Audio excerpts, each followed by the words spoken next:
Morning student. આજે આપણે પ્રકરણ 5 આનુવંશિકતા અને ભિન્નતાના સિદ્ધાંતમાં મનુષ્યમાં લિંગ નિશ્ચયની બાબતમાં ચર્ચા કરીએ। મનુષ્યમાં લિંગ નિશ્ચય XY પ્રકારના છે। આપણને આગળના વિડીયોમાં જોઈ લીધા હતા, એટલે કે XY પ્રકારનો હોય।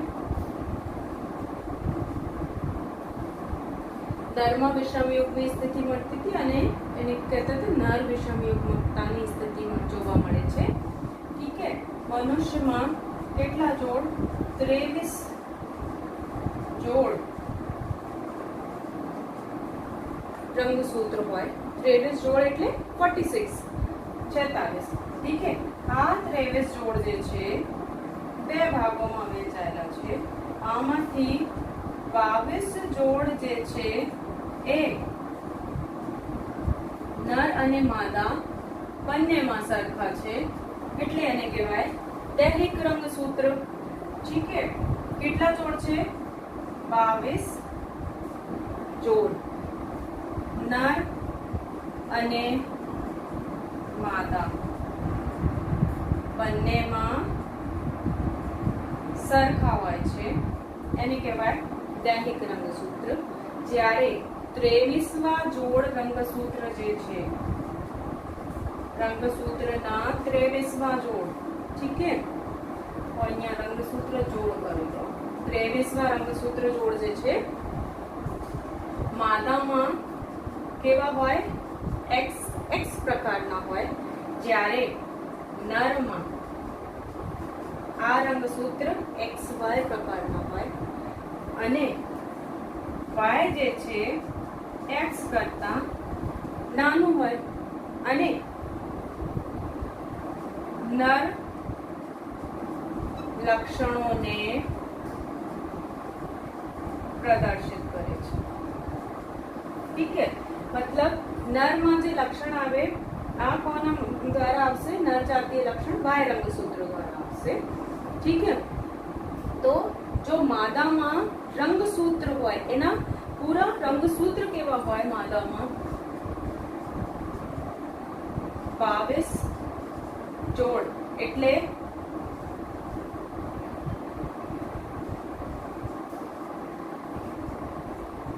એને આમ લખી શકાય 44A લખી શકાય ના? એ ના અર્થ શું છે? ઓટોસોમ્સ।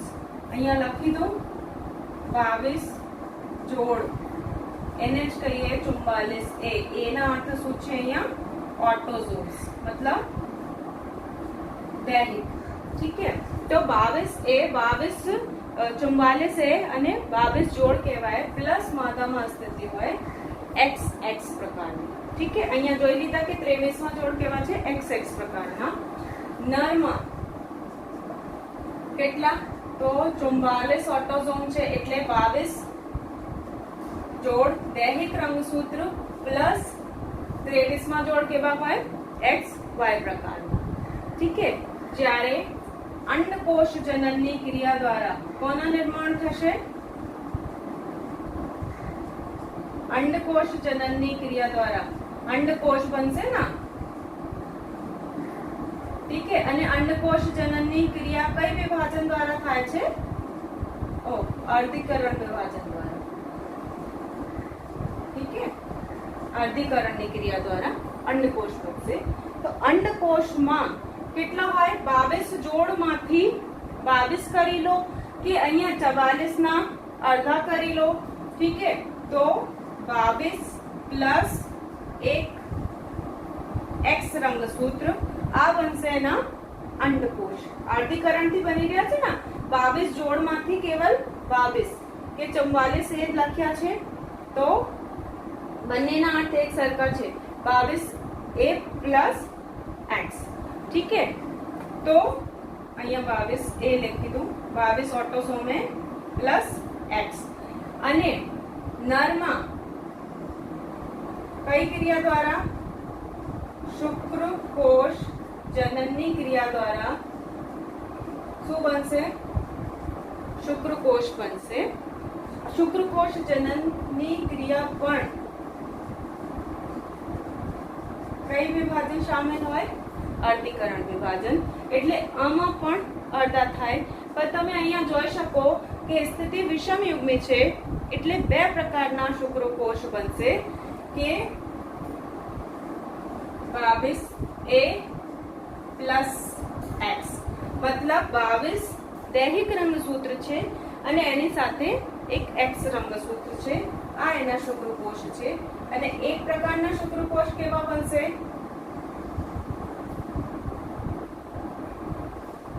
22A plus Y.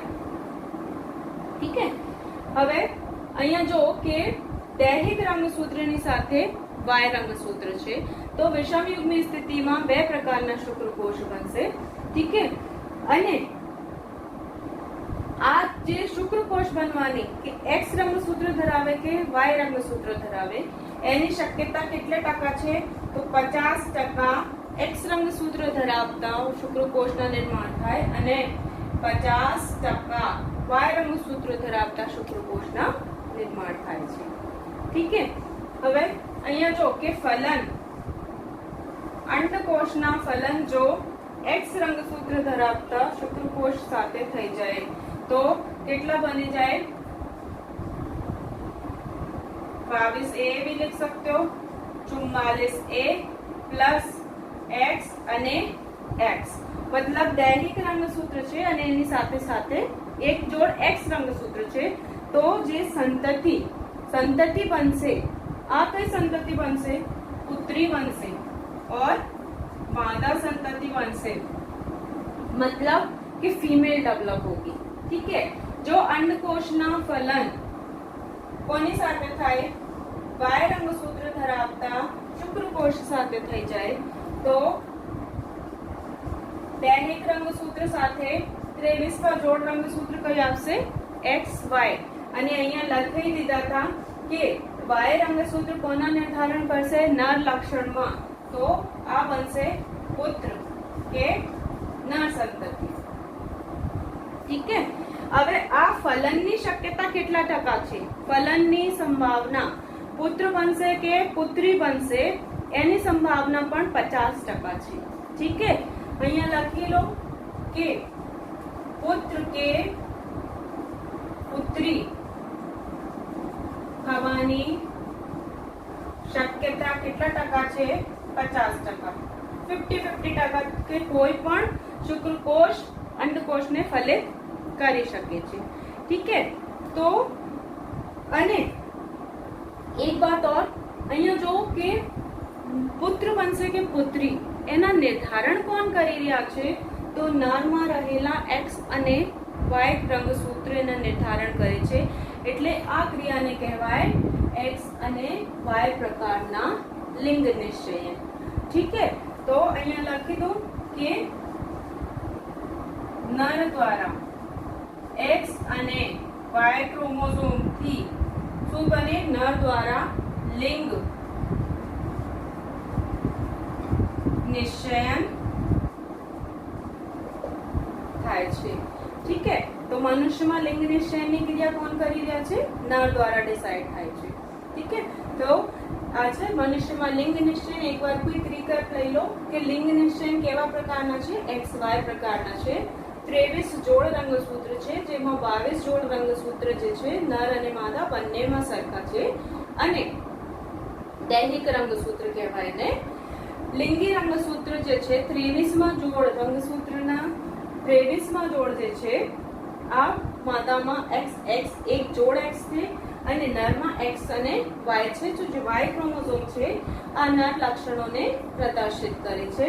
જ્યારે માદામાંથી અંડકોષ બનશે તો બધા જેટલા અંડકોષ બને એક સરખા હોય. દૈહિક રંગસૂત્ર સાથે આમાં એક X રંગસૂત્ર હોય. ઠીક है. અંડકોષ બનશે. જ્યારે નરમાં બે પ્રકારના શુક્રકોષ બનશે. આમાં દૈહિક રંગસૂત્રોની સાથે 50% શુક્રકોષમાં કઈ સ્થિતિ હોય? તો X રંગસૂત્ર ધરાવે. જ્યારે 50% દૈહિક રંગસૂત્રની સાથે Y ક્રોમોઝોમ હોય. ઠીક है. તો અને જો X રંગસૂત્ર ધરાવતા શુક્રકોષ છે અંડકોષને ફલન કરે તો एक्स प्रकारनी स्थिति उत्पन्न थाय छे लिंगी रंगसूत्र पर, जेना द्वारा पुत्रीना निर्माण थाय के माता संततिना जन्म होय। ठीक है, ज्यारे वाय रंगसूत्र धरावता शुक्रकोष अंडकोषने फलित करे तो लिंगी रंगसूत्र एक्स અને વાય પ્રકારના મળશે, તો એવા સંતતિ નર બનશે કે પુત્રના નિર્માણ થાય।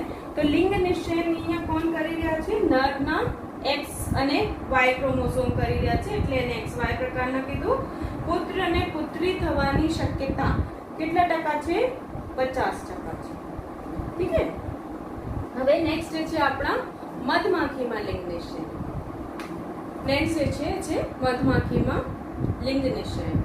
મધમાખીમાં લિંગ નિશ્ચયની ક્રિયા જે છે થોડીક જુદા પ્રકારની છે, એને કહેવાય એકાકીય દ્વિકીય પ્રકારના લિંગ નિશ્ચય।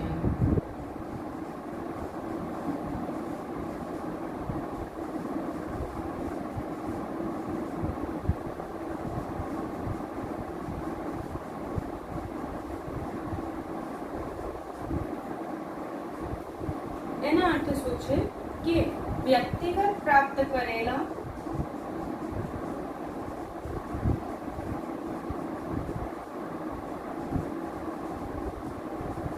રંગસૂત્રોના સમૂહની સંખ્યા ઉપર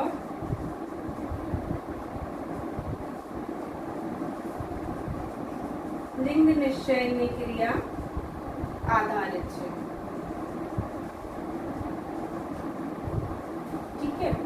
तो हम पहला ए समझी लो एकाकी અને દ્વૈકીયના અર્થ શું છે। એકાકી અને દ્વૈકીયના અર્થ છે કે કેટલા સેટ હાજર છે।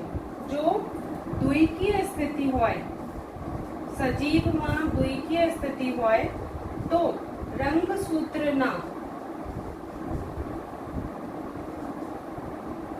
બે સેટ હાજર હોય।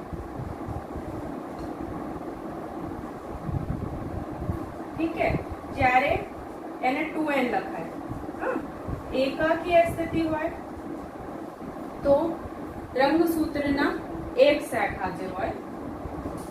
રંગસૂત્રો લખી લો, રંગસૂત્રોના એક સેટ હાજર હોય। ઠીક है, એને n કહેવાય। જેમ કે મનુષ્યમાં આપણને હવે જોઈએ ને કે 23 જોડ, એટલે અહીંયા બે સેટ હાજર છે, તો આ સ્થિતિ છે એની 2n = 23 જોડ।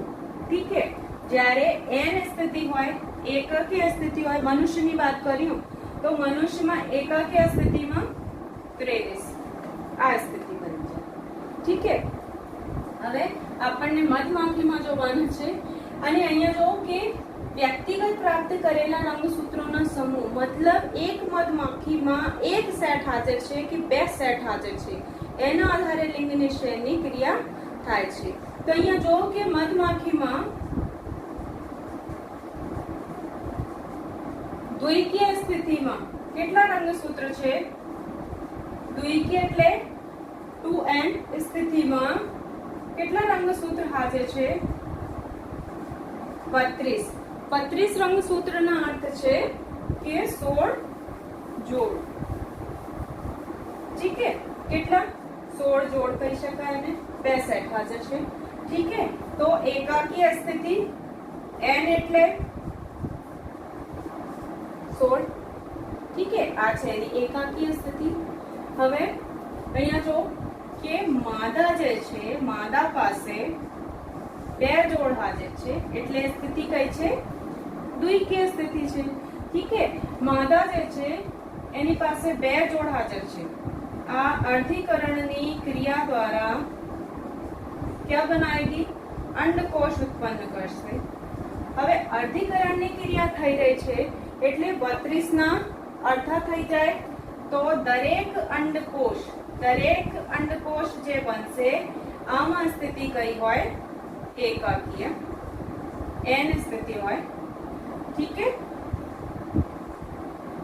जो હવે ઇમ્પોર્ટન્ટ વાત કે જો અંડકોષ ફલન વગર, मतलब અફલિત, ठीक है, આ જે અંડકોષ છે फलन वगर, मतलब कई जनन द्वारा, तो असंयोगी जनन, ठीक है, अफलित अंडकोश, कुछ भी आप कह सकते हो,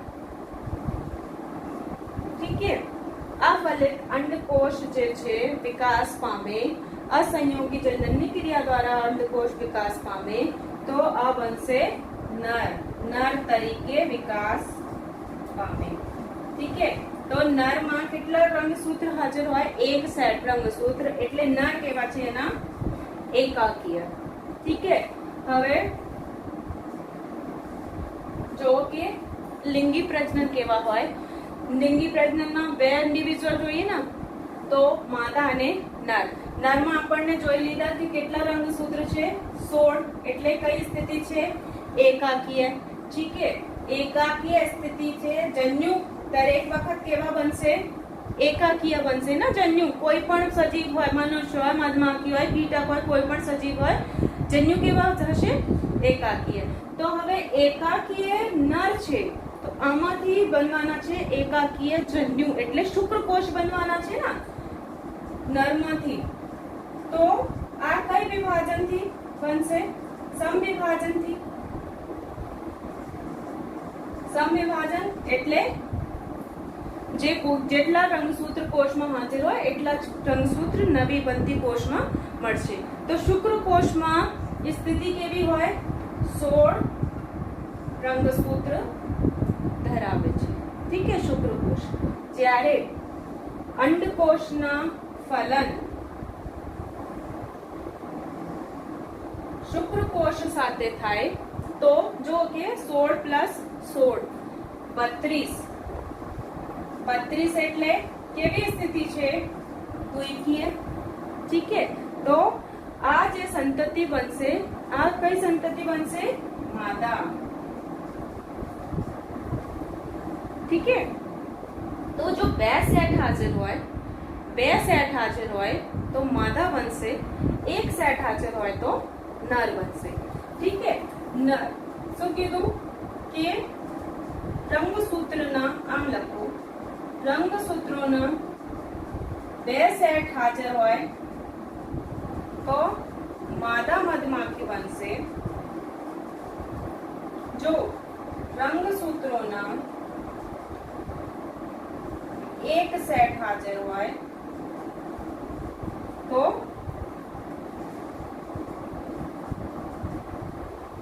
નર મધમાખી બનશે। હવે એટલે એને શું કીધું? એકાકીય દ્વિકીય પ્રકારના લિંગ નિશ્ચયન, ठीक है। માદામાં જે માદા મધમાખી બનશે, આમાં બે પ્રકારની મધમાખી બનશે। એક તો વર્કર બી, જે કામગીરી કરતી મધમાખી હોય, અને એક બનશે રાની માખી, ठीक है।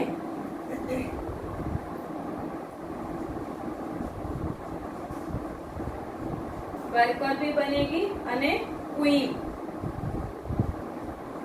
એટલે રાણી માખી, ठीक है। હવે એની પછી એનામાં વધારે આપણને લિંગ નિશ્ચય જોવાના છે, તો માદામાં બે પ્રકારની માદા બનશે, વર્કર બી અને ક્વીન બી, રાની માખી બનશે, ठीक है। તો આ જે એના લિંગ નિશ્ચય છે, આ કોના આધારે છે? સેટના આધારે છે, એટલે એને એકાકીય દ્વિકીય પ્રકારના લિંગ નિશ્ચય કહે છે, ठीक है। તમારા ચોપડીમાં બહુ ઇન્ટરેસ્ટિંગ વાત લખી છે કે નરના પિતા નથી।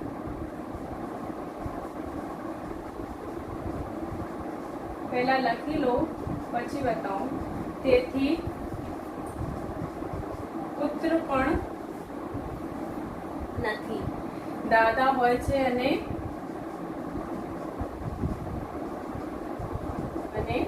પોત હોય છે। હવે કેટલી ઇન્ટરેસ્ટિંગ વાત છે ને કે પિતા નથી, પુત્ર નથી, પણ દાદા હોય છે અને પોત હોય છે। એના અર્થ શું છે? જો કે આ માદા છે, ठीक है। માદાને અર્ધીકરણની ક્રિયા દ્વારા અંડકોશ ઉત્પન્ન કરે। અંડકોશ, અફલિત અંડકોશ નર તરીકે વિકાસ પામી ગયા, અસંયોગી જનનની ક્રિયા દ્વારા નર બની ગયા, ठीक है। એટલે એક જ માદા દ્વારા નર ઉત્પન્ન થઈ ગયા, નરના જન્મ થયા છે. ઠીક હે, એટલે એના આ નરના જે છે કેવલ કોને? માને, પિતા નથી. ઠીક હે, એટલે આ વાત સાચી થઈ ગઈ કે નરના પિતા નથી. અને પુત્ર નથી એના અર્થ શું છે? જો કે નર તો બની ગયા છે અને જે નર છે દરેક વખત શુક્રકોષ ઉત્પન્ન કરશે. આ શુક્રકોષ કોની સાથે ફલિત થાય? તો અંડકોષ સાથે ફલન કરી લે અને શું બનાવી લે? માદા. તો જ્યારે અંડકોષ ફલિત હોય તો જ માદા બનવાની છે. અંડકોષ ફલિત હોય તો માદા બનવાની છે અને અફલિત અંડકોષ જે છે નર બનવાના છે. તો અફલિત અંડકોષ પહેલી વાર તો બનાવે કોણ? માદા બનાવશે, એટલે પિતા નથી. અગર અંડકોષ ફલિત થઈ ગયા તો માદા બનશે, દરેક વખત માદા બનશે. ઠીક હે, તો એના પુત્ર પણ નથી. આ વાત સાચી થઈ ગઈ. ઠીક હે, જ્યારે દાદા હોય છે, પૌત્ર હોય છે, એના અર્થ શું છે કે માનો કે આજે પુત્રી બની, આ નરની એક પુત્રી બની. ઠીક હે, ફરી વાર આ પુત્રી જે છે અંડકોષ બનાવશે. ઠીક હે, આ પુત્રી જે છે ફરી વાર અંડકોષ બનાવશે અને આ અંડકોષ દ્વારા આ ફલિત અંડકોષથી ફરી વાર શું વિકસે છે? નર વિકસે છે. ઠીક હે, તો નર જે છે, આ જે નર બન્યા, અહીંયા નીચેની સ્થિતિમાં ઇમેજિન કરજો કે આ માદાના ફરી વાર બન્યા છે 16 ની અર્ધીકરણ અંડકોષ બન્યા અને આમાંથી નર બન્યા છે. તો અહીંયા એને બતાવી દઉં કે જો 16 અંડકોષ બના ને એના, માનો કે આ માદાના અંડકોષ બના. ઠીક હે, તો આ જે એક અંડકોષ, એક એટલે કેટલાક અંડકોષ એવા હશે કે જે ફલન વગર, અહીંયા હું એને રફ કરીને બતાવું કે માની લો આ જે અંડકોષ બન્યા, આ અંડકોષ જે છે આ ફલિત અંડકોષ શું બનાવશે? નર બનાવશે. ઠીક હે, ફલનની ચર્ચા આપણે પછી કરીશું. તો આ જે નર બન્યા છે, આ નરની જે પુત્રી છે અને આ પુત્રી દ્વારા ફરીવાર શું બન્યા છે? નર, એટલે પૌત્ર.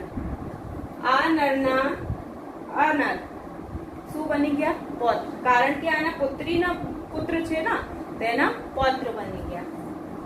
ઠીક હે, તો પૌત્ર હોય છે, આ વાત સાચી થઈ ગઈ. અને આ પૌત્રના જે એની પુત્રીના પુત્ર છે એના એ દાદા છે. ઠીક હે, તો એને કહીએ કે દાદા હોય છે. આના અર્થ શું આ છે કે ભાઈ પિતા હોતા નથી, પુત્ર પણ હોતા નથી, પણ દાદા હોય છે અને પૌત્ર હોય છે. ઠીક હે, કદાચ ખબર પડી ગઈ હોય, ના પડી હોય તો કમેન્ટ કરીને જરૂર પૂછજો. ઠીક હે, તો આજે મધમાખીમાં લિંગ નિશ્ચયન, એકાકીય દ્વિકીય પ્રકારના લિંગ નિશ્ચયન હોય. એકાકીય દ્વિકીય પ્રકારના લિંગ નિશ્ચયનના અર્થ શું છે કે વ્યક્તિગત પ્રાપ્ત કરેલા રંગસૂત્રોના સમૂહની સંખ્યા ઉપર લિંગ નિશ્ચયન આધારિત છે. ઠીક હે, એકાકીય સ્થિતિમાં 16 રંગસૂત્ર હોય, જ્યારે દ્વિકીય સ્થિતિમાં 32 હોય મધમાખીમાં. ઠીક હે, જો રંગસૂત્રોના 2 સેટ હાજર હોય તો માદા મધમાખી બનશે. જો રંગસૂત્રોના 1 સેટ હાજર હોય તો નર મધમાખી બનશે.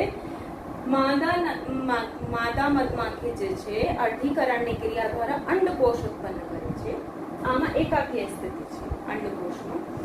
તો અંડકોષ જ્યારે ફલન વગર અસંયોગી જનનની ક્રિયા દ્વારા વિકાસ પામે તો નર તરીકે એના વિકાસ થાય છે.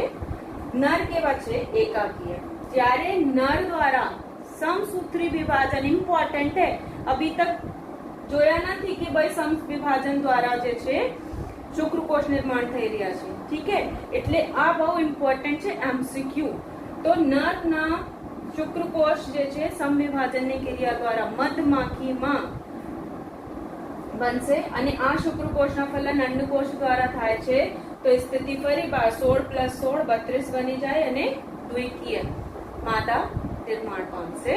ઠીક હે, આમાં વર્કર બી બનશે અને એક જે માખી છે મધમાખી રાણી માખી બનશે. ઠીક હે, તો આ છે મધમાખી મલિંગ નિશ્ચયની ક્રિયા. નેક્સ્ટ જે છે આપણા ટોપિક આ છે વિકૃતિ.